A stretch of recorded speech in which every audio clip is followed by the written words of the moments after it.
to more recently Tom Ford's A Single Man. And yet these steps are a mystery to most inhabitants of the city who don't even know they exist or where to find them. Our man, Zeb Soanes, finds a different way of keeping fit in LA, trudging up and down the hills near Hollywood. From the air, the hills of Silver Lake, peppered with bungalows, must look like a leafy game of snakes and ladders. Roads insinuate their way around the steep slopes, and connecting the lowest to the highest are the historic Los Angeles stairs, hidden and unknown to most of the city's residents.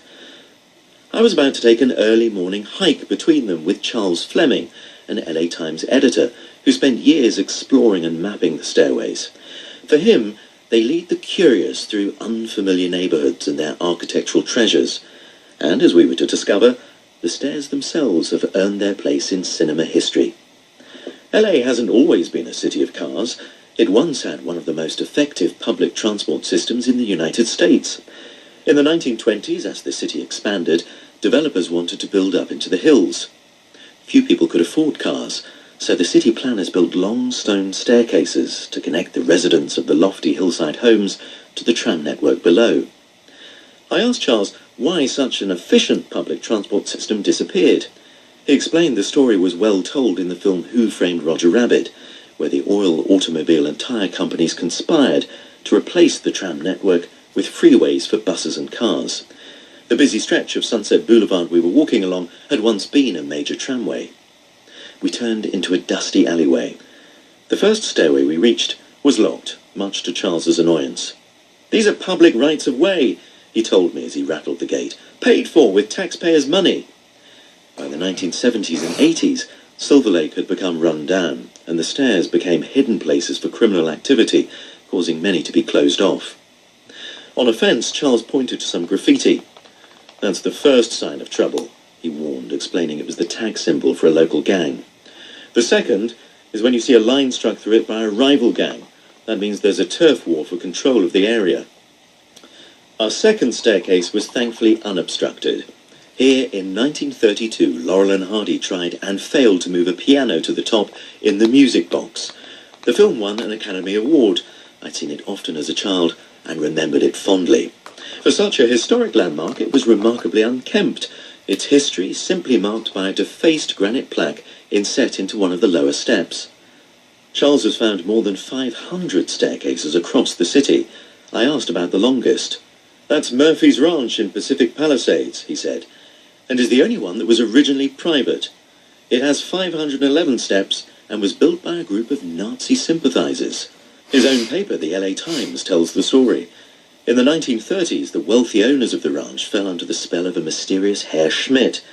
He persuaded them to build a self-sustaining Nazi utopia, where a committed band of followers would wait until Germany won the war and then emerge victorious to establish the Third Reich in America. The compound was impressive, with its own power station, water tanks, and an irrigation system to feed the Nazi faithful. Not surprisingly, it aroused the concern of the US authorities and was raided by federal agents in 1941, the day after the bombing of Pearl Harbor.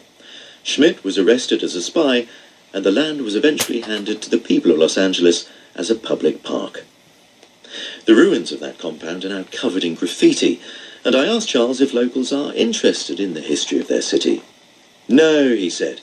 "Most of them have a private experience of life.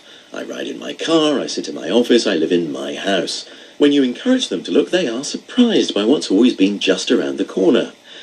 But online blogs and organisations such as the LA Conservancy are encouraging locals and visitors to learn more about the history beneath their feet.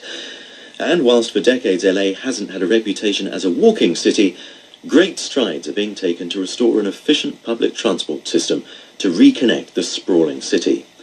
The route of the former Pacific Electric trolley service, closed in 1953, has been relayed with a pristine metro that will once more take downtown dwellers all the way to the beach, leaving their cars at home. Everything comes full circle, as indeed had we. We'd been walking an hour, but our chat made it feel a brisk 20 minutes.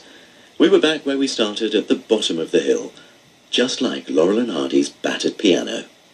Zeb Soanes, strolling around a city where even the ground underfoot has had its place in the movies. And that is a story with a happy ending too, because like some aging actor being rediscovered, LA's stairways, once forgotten, are now starting to enjoy a little stardom themselves once again. People are sharing tips on how to walk them on social media sites. We take you around the world here on From Our Own Correspondent, so do keep the date with the next edition of the programme. Distribution of the BBC World Service in the United States is made possible by American Public Media, producer and distributor of award-winning public radio content designed to engage, inform, and entertain. Proud to offer the BBC World Service, bringing global news reach to an American audience, because we live in an increasingly global, rapidly changing, and interconnected world. APM, American Public Media. This is WNYC with a special programming note for our AM 820 listeners. From now until Saturday, August 31st, AM 820 will be off the air from midnight to 5 a.m. This shutdown allows us to complete the final phase of repairs and upgrades to our AM transmitter as a result of damage from Hurricane Sandy. You can still listen to AM 820 through our mobile app or the live stream at WNYC.org. Thanks for your understanding.